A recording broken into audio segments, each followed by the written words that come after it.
Alright, so today's video is not about thermostats. It's actually about how I store my classic car or summer car. So some of the things that I do, first of all, I keep it in a heated garage. So the temperature is set to 45. The room temperature currently is 47. I get some solar gain off of the window and the door. That thermostat will actually go down, I think, to 32 degrees. I keep it 45 or a little above, just so that the paints don't freeze. If I'm in here and I really want it cranked up, I mean, I've had it as high as probably 60, but then it's pretty warm to actually be working out here. So, and then when I did put up this garage, this building, this steel building, I knew I was going to have a wall put in the building. They didn't put this in, I did.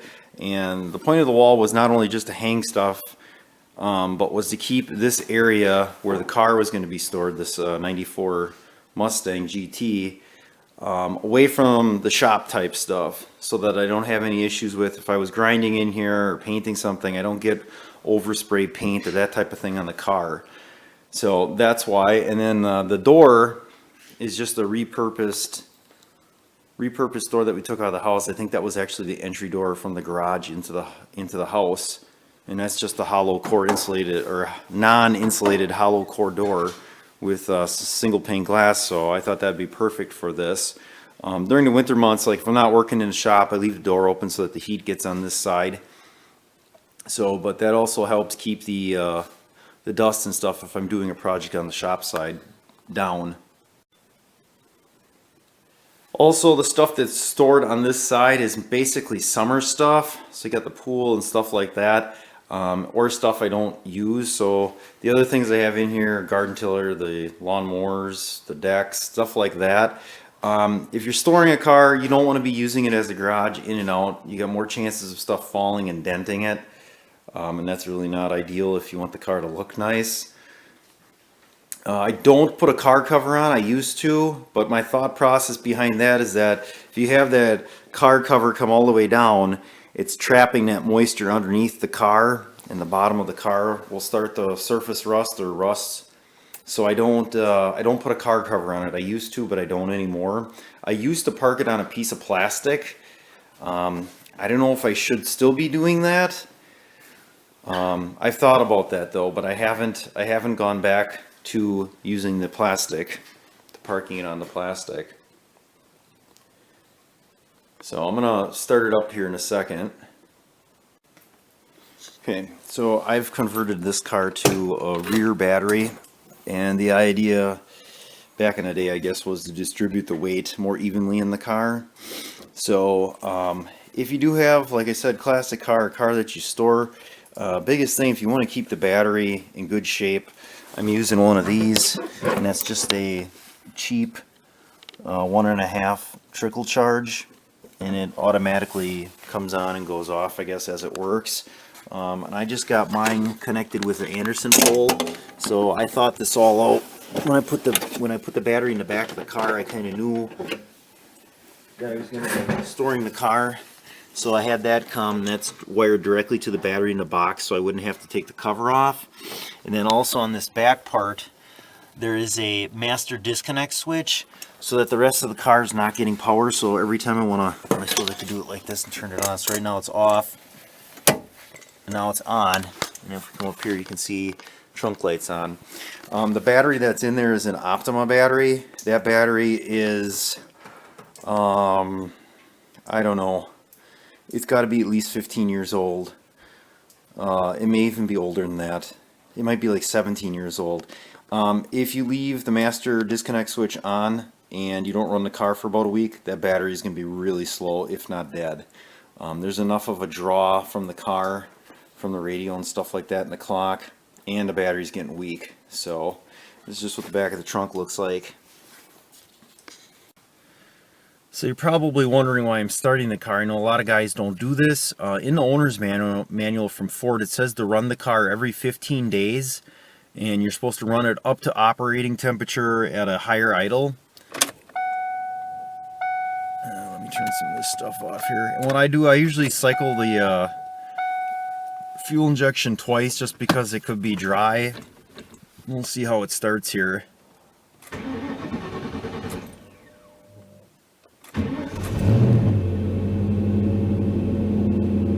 Okay, so we got it going there. Now I just back it out, and for the first little bit here, I better watch what I'm doing. I'm going to hook in the side of the garage.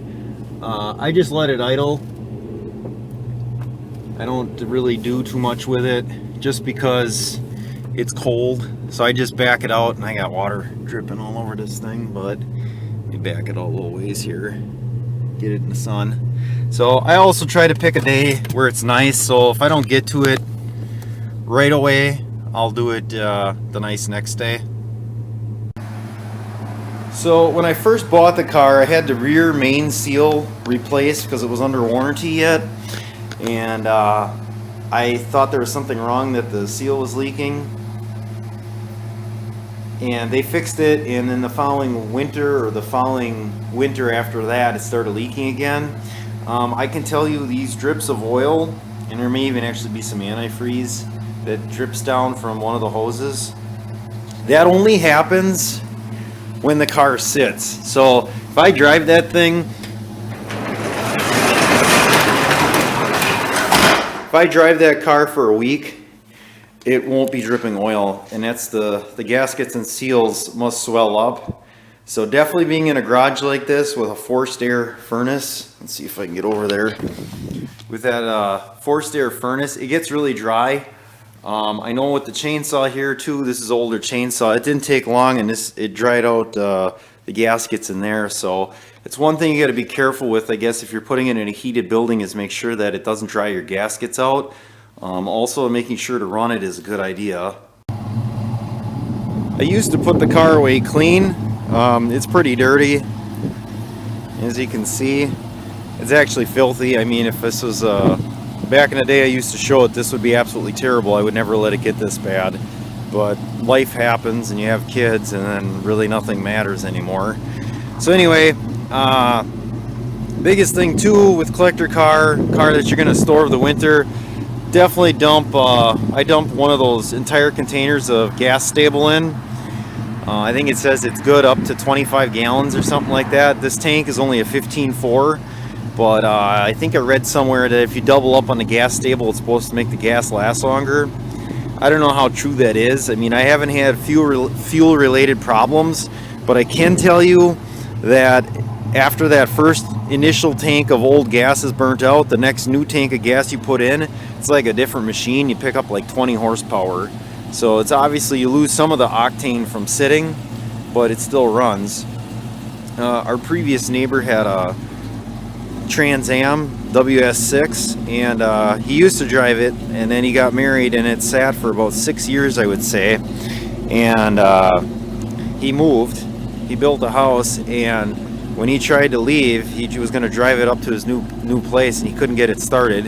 When he did get it started, it popped and missed, and that was a fuel injected car, you know, pretty much a stock 350. Yeah, I've never heard a car like that miss, or it sounded just awful. And the fact he couldn't get it started, he cranked and cranked and cranked and could not get the thing to start. So I can't imagine what type of fuel related problems he probably has just from having that old gas. So it's good to burn the old gas out. I guess if you're not going to drive the car for more than like a year at a time, I would drain the gas. Just get that out of there, get all the condensation out because that gas is very corrosive when it's in there.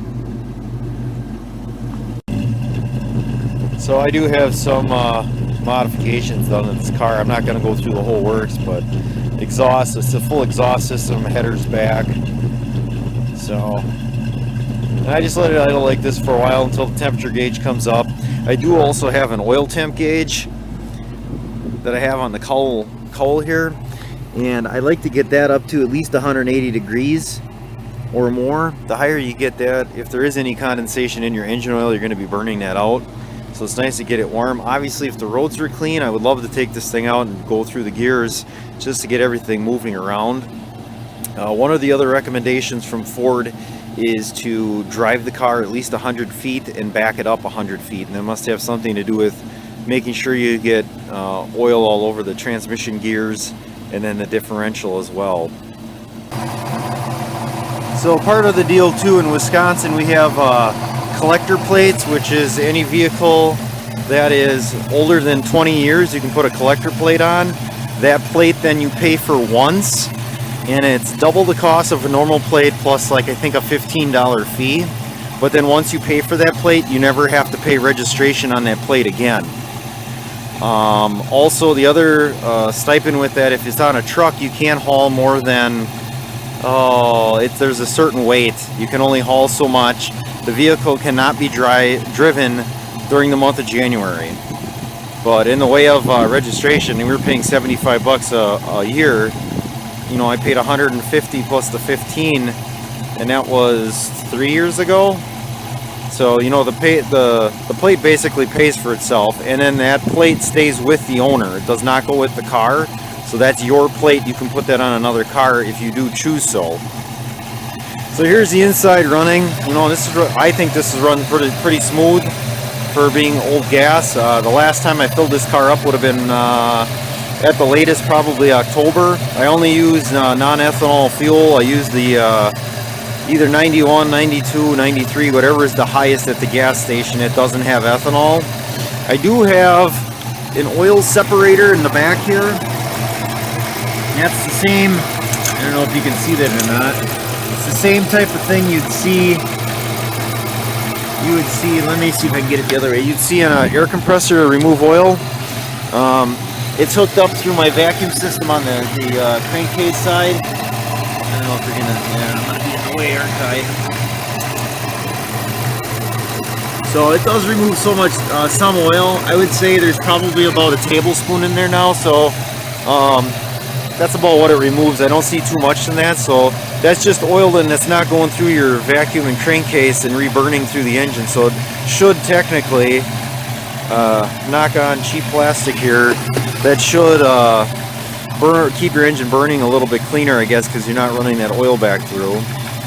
Things that I have thought about doing is pulling off the smog pump, since it's a collector's car and we're past the 50,000 mile catalytic converter and all that business. Pulling off the smog pump and just putting in a delete pulley and then pulling that stuff off, but I don't know if that's worth it. I don't know that you gain any horsepower from that.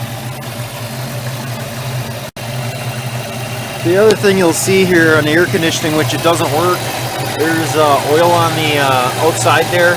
I'm pretty sure all of my holes, at least where the crimp connections are from that rubber to metal, those have leaked. The air conditioning does not work. I did have it recharged years ago, probably 15 years ago. I had it recharged because it got warm, and at that time all the O-rings and everything were checked and the mechanic said it was fine. But you know, having it like this where it dries out, if you don't use it, stuff shrinks and then all your R134A comes out.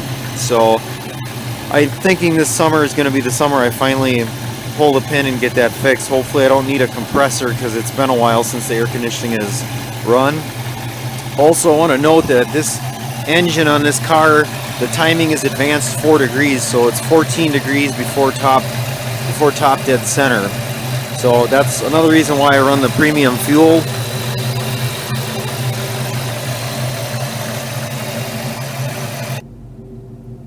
I also have a meat thermometer that I use for the air conditioning and heating vents, the HVAC system, just to see what the temperature is. That also gives me a good idea of what the temperature is in the, you know, in that stall of the garage as well. So it's reading about 48 the way it looks. So, and I should have some temperature. If I turn the heat on, we'll see if we can start bringing that up already. Oh yeah, it looks like it's moving. There's got to be some heat in the engine. Oh yeah, it's coming up pretty quick. So, and I don't know exactly what this heat system went up to. I used to know. It's pretty warm though. When it's screaming hot, you'd be surprised how much heat actually comes out, or the temperature of the heat that's coming out of that vent. Another thing you might want to think about is insurance. For my car, the insurance agent and I decided that comprehensive insurance for basically storing the vehicle is the best way to go through the months when I don't drive the car. And then when I do decide to drive it, I just give him a call and he puts the regular full coverage back on. We did talk about going with a collector's insurance, and it's difficult to get a better rate than what I'm doing now by putting the comprehensive on and then doing full coverage. I think part of that is when the way he explained it to me, the collector's insurance that they have, when you put it on, they basically tell you, well, your car's worth so much, and then that's what it's insured for. So if there is an issue, something happens, accident, they basically just pay you out for the car because it's harder to replace a collector car. And I think in the end they probably come out ahead, because in a lot of ways I've seen cars go for a lot of money, or even like certain parts on cars go for a lot of money. So I've thought about it. I'm gonna have to talk to him again and see, because I guess with collector insurance then I think you're insured all year round to drive it, but then there's also stipends with, you're not supposed to be driving the car to work probably and stuff like that. It's more of a recreational type of car. Same thing with the collector plate. I failed to mention that the collector plate, you're not supposed to be using the car then to drive to a place of employment. It's thought of as more of a leisure or recreational type vehicle that you don't use every day, not your primary automobile. So you can see the temperature came up there a little bit. It's not close to the normal band. Also there we got a little bit of oil temp, not much. That usually takes a while. It's slowly starting to come up. So I'm going to rev it up here a little bit, and then I'll show you what I do. So I usually bring it up to about a little above 1500, and I just hold it there for about 5 minutes or so. That's just a good way to get everything warmed up and running, and it's not too cold to be doing that. So I'm just going to let this go for a little bit. So there's the meat thermometer. It looks like it's reading a little over 160 degrees. So yeah, the thing puts out quite a bit of heat. That's it's good. And we can see if we pan over here to our temperature gauge. Now we're getting warm, straight up and down, which is good. And then our cowl gauge here, there it is. I can get that to focus. No, there it is. We're at 150 degrees for the oil temp, so that's good. And I'm running a little over 2,000 here, 2,000 RPMs. And that is the correct mileage since I put gas in. 49 miles and 4/10. So this is from the Mustang operator manual from Ford here. If you're storing it for 60 days or more, what you should do, it says that you should wash the body. I suppose, yeah, that's not a bad idea. Yep, definitely want to touch up raw metal, stuff like that. Stainless steel. Yeah, stainless steel in this car, it's all plastic. Lubricate all the hood doors. Yep, that's all stuff you want to do. And then on the second part here where it says engine, that's where it says start engine every 15 days, run it at a fast idle until you reach the normal operating temperature. Also then, it says with your foot on the brake. I think they're talking automatic probably, but with this manual I move back and forth. Fuel system, it talks about adding a Ford gas stabilizer, so that's not a terrible idea either. I just use the generic stable stuff that you can get anywhere. Cooling system, yeah, you probably want to make sure, especially if you're not storing it in a heated building, that the coolant is set to the right temperature. And then the battery, check and recharge as necessary. Like I said, I would just keep a trickle charge on it. Next page talks about brakes, air pressure. I guess one thing I didn't mention with the tires too, it's probably a good idea to move it if you got it set on the tires, because you will get like a flat spot. I know in years past, if I haven't moved it for a while and then I drove it, the car would hop a little bit until the tires warmed up. There it says move the vehicle. Okay, so it's 25 feet every 15 days to lubricate working parts to prevent corrosion, so that's a good idea too. So, and that's all that they have listed for that. And this, I'll show you here, is the quality is job one. It's definitely vintage Ford there. It's right out of the owner's manual. So I'm going to say that's good here. I've been running it for probably 20 minutes. I got the oil temp up to 180 degrees. That's about all the further you're going to get without driving it. And then down at the temp. That stayed pretty good. We did back down on the heat, so that must have been once the thermostat opened up. Oh, I don't know if I'm going to get that. I got too much sun. Once the thermostat opened up, then the thermometer came down. Not going to get that to focus, am I? I don't know. Well, probably can't see it. It came down to about a little under 140, about 130. There it is. So it came down quite a bit once the thermostat opened up, and that's good too, to get that coolant all through the system and then moving some of that coolant around, mixing it back up again.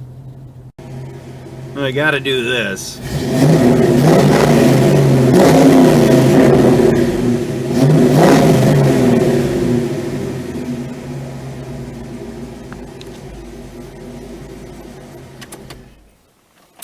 Alright, so that's that. And I'll bring it around to the back here. Alright, so I'm gonna turn off the master disconnect. There we go. Turns off the light. I got my cord plugged in, and the way I got this designed is that this cord actually fits right in this channel here, so it actually doesn't get too bent up, so that works pretty good. You can tell there, yellow light means it's taking a charge, so that's good. So part of the reason why I did the startup and run today too is it was a little over 30 degrees, so it's a nice warmer day for winter, I guess. They're talking really bad weather again later this week, Tuesday into Wednesday. Rain and sleet, snow, all of the above again, which is awesome.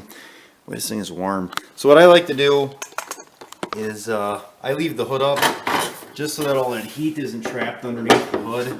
I like to let that out. I think that's a good thing to do. I don't know if that really matters. Just so stuff doesn't dry out, I guess. And then that's about it. Till the next 15 days or so, or 2 weeks from now, I'll do the same thing again. So there you go. That's how I store, maybe not how you store, but how I store a classic car, or a car you only drive during the summer nice months.